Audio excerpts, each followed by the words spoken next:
नमस्कार नमस्कार सांग मैंने आपण मानक आम चैनल बेरुन एंड जेजेमास लाइफ को बहुत बहुत स्वागत। चलते स्टार्ट करवा आज वीडियो स्टार्ट करने पूर्व आपण मानक रखुची आपण मन जदि आम चैनल नुआ अच्छा ताल चैनल को सब्सक्राइब कर दिंतु। जदि सब्सक्राइब कर वीडियो कंटिन्यू करूँ भल लगे लाइक कमेंट शेयर करने को जमार भी भूलें ना। आपण मैंने समस्त केमी अच्छा आशा कर माँ दया आपण मैंने समस्ते भल रुहतु खुशी रुहतु। चलतु आज स्टार्ट करवा आम पाठ। आज कौन पाठ पढ़ा आज आम पढ़ा सरस्वती साधारण विज्ञान सोपान द्वितीय भागर विषय पढ़ा तृतीय अध्याय जल। आम पूर्व पढ़ी सारी द्वितीय अध्याय आम शरीर गठन जल विषयटा आम पढ़ी देते। जल विषय रे कौन कौन रही जल जल हूँ जल को कौन कह जाए जल ही जीवन। जल बिना कौन सी जीव जगत बंची पारे ना। आमको शोष लगे आम जल पीऊ पानीय जल क्यों जल पीवा उपयोगी क्यों जल पीवा उपयोगी नुहे। जलर विभिन्न अवस्था पढ़ी पढ़ी जल चक्र जलर विभिन्न अवस्था कौन कौन धन कहले देखिए। कठिन अवस्था बाष्पीय अवस्था तरल अवस्था। कठिन अवस्था कोटा बरफ तरल अवस्था जल बाष्पीय अवस्था बाष्प। जल चक्र कौन देखे कहला।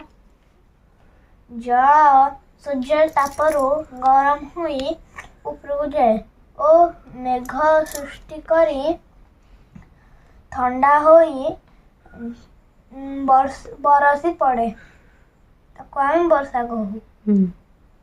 पुणी एमिति हबाकू सेमिति हबाकू बारंबार हाँ बारंबार सेमिति हबाकू ऊपर को जाइए तलू आसिक वर्षा हबाकू पुणी ऊपर को जावाकू आम जलचक्र कही था। ताल आज आम पढ़ा क्वेश्चन आंसर जल विषय क्वेश्चन आंसर कौन कौन अच्छी। चलो उत्तर दियो। एक नंबर कर अच्छी रेखांकित पद को परिवर्तन करी ठीक उत्तर ठीक वाक्य लिख। ह्रद जल रे आम पाई दरकारी किछि लवण मिसी थिबारु एहा पानीय जल नुहे। कौन ठीक रे गोटे वाक्य रे ह्रद जल रे अदरकारी किछि लवण मिसी थिबारु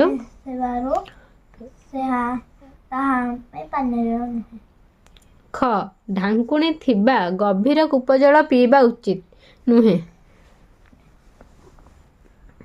ढांकुणी थिबा गभीर कूपजल पीवा उचित नुहे। ढांकुणी नथिबा गभीर कूपजल पीवा उचित नुहे। बांफ हेउछि जलर कठिन अवस्था।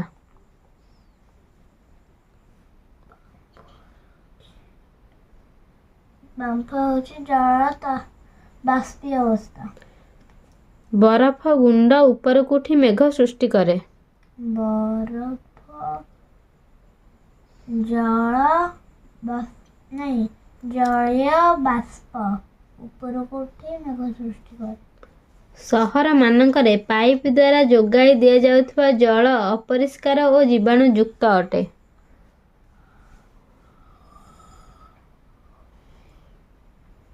सहर मानकरे पाइप द्वारा जोगाई दिया जाउथवा जल अपरिष्कार नुह एटा हम परिष्कार आउ जीवाणु मुक्त अटे। तो आम जानले सहर मानकरे पाइप द्वारा जोगाई दिया जाउथवा जल परिष्कार आउ जीवाणु मुक्त अटे। एबे 2 नंबर क पढ़िबा। 2 नंबर क रे अछि निम्नलिखित प्रश्न गुड़िकर उत्तर दियो। क प्रथम असरा वर्षा जल पीवा पई उपयुक्त नुहे काहेकि। काहेकि ना वर्षा जल वायु द्वारा होई आसी थाए ओ वायु रे जाइथिबा मयला अपजना धूलिमଳି ओ जीवाणु माने ओ काटिकुटा आसंती जल रे मिसी सेथिपाई वर्षा जल हमको पिया उचित नहीं। प्रथम असरे 2 असरा वर्षा जल पीबानी। सेते बेले जल मिलु नथिला सेते बेले समस्त कौन करथिले वर्षा जल को रखिकी पीउथिले स्टोर करिकी मान ताको ओली जो पड़ुथिला चालू कि भल परिष्कार आजबेस्टर ताको गोटे जगह थोइकी थुआंती रखिकी ताको आनिकी घरे रखंती पियंती। बहुत वर्षा जेतेले हुए तापरे ख नदी जल को पानीय जल कुहाଯିब नहीं काहेकि नदी जलको पानीय जो वर्षा मु एबे कहिछि वायु द्वारा जो वर्षा होई आस्ते मैला और आवर्जना सह जीवाणु सागरे सही जल वर्षा रे आसी नदी हृद और समुद्र रे मिसी जाय थाए सेथिपाई हम नदी रे पियो हौ नदी रे कोन सब मिसिक रहे कादुआ काठी कुटा आउ मल्ला जीवजंतुकर देह रोग और रोग जीवाणु सेथिपाई नदी रे पियो उचित नुहे जलर विभिन्न अवस्था बा रूपर नाम को कठिन अवस्था तरल अवस्था और बाष्पीय अवस्था एकाथरे उदाहरण दे कुह उदाहरण कौन कठिन अवस्था कहा कह कोटा कहबा बरफ कह बरफ को आमे जल कठिन अवस्था कहबा ओ जल को आमे जलर तरल अवस्था कहबा ओ बाष्प को आमे जलर बाष्पीय अवस्था कहबा जल चक्र कहा कहंती सूर्य गरम होई तार कौन एटा सूर्य तापरे सूर्यंकर तापरे जल गरम होई बाष्प होई ऊपर को जाए और ठंडा होई मेघ सृष्टि करे तापर तल को वर्षा रे बरसी पड़े ताको जल चक्र कहे ताको केन कहबा एही परे बारंबार होइथबारो ताको जल चक्र कहबा जल चक्र नहले कौन हुंदा जल चक्र नथिले पूरा पृथ्वी जीवजगत बंची पारंता नहीं हमको जल मिलंता नहीं ताहले हमें एबे पढ़िले जल विषय कौन पढ़ले जल आमर अति दरकारी जिनिस जल बिना कौनसी जीव बंची पारिबे नहीं तेणु जलर अन्य नाम कौन जीवन आमको शोष लगे आम जल पीऊ किंतु केउ केउ जल पीवा उचित केउ जल पीवा उचित नुहे जल पीवा उचित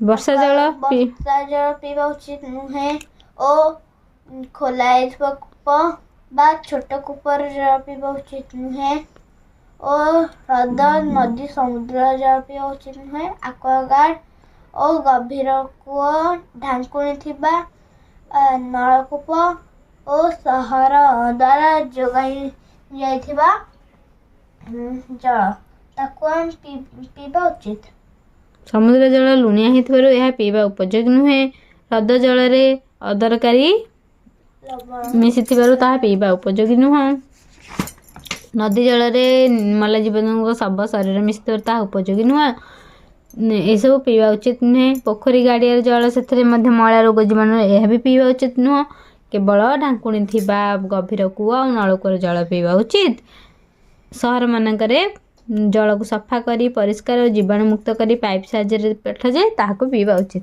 आ जलर विभिन्न अवस्था आम जानले बरफ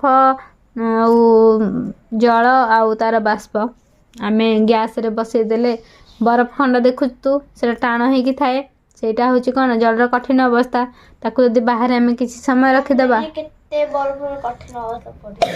ताकू यदि आम बाहर रखीदबा सी तरली जल हो जलर तरल अवस्था ताकू यदि आम गैस रे बसईदबा सी जो बांफ बाहर बाष्प होगी बाहर तापर हाथ रखिले हाथटा उदा हो कौन सी घोड़णी रखीदेले सेटा भी उदा होटा हूँ कौन जलर बाष्पीय अवस्था बाष्पर जाइकी बाष्पर से पलाउला तापर आम देदेले बोली सीना से रहीगला बोली आम जापर ओदा हो जाइए ना बाष्प होगी से पलाउला यहाँ हूँ बाष्पीय अवस्था जल चक्र आम देखुचे खरा दिने सबू नदी गाड़िया पोखरी सब सुखी जाऊँगी कौट पानी कौटे सुखी जाऊँ सब पानी उपरକୁ पलाउची ऊपर जाइए ଯାଉଛି, ବର୍ଷା ଦିନେ ପୁଣି ଥଣ୍ଡା ହେଇକି ସିଏ ରହିକି ମେଘ ହେଇକି ତଳକୁ ପୁଣି ଖସୁଛି ବର୍ଷା ହେଇକି, ପୁଣି ଶୀତ ଦିନେ ପୁଣି ଖରା ଦିନେ ସେ ରହି ରହି ରହି ପୁଣି ଶୁଖି ଶୁଖି ଉପରକୁ ଯାଉଛି, ପୁଣି ଆସୁଛି, ପୁଣି ଯାଉଛି, ପୁଣି ଆସୁଛି, ଏମିତି ପ୍ରତିବର୍ଷ ହେଉଛି।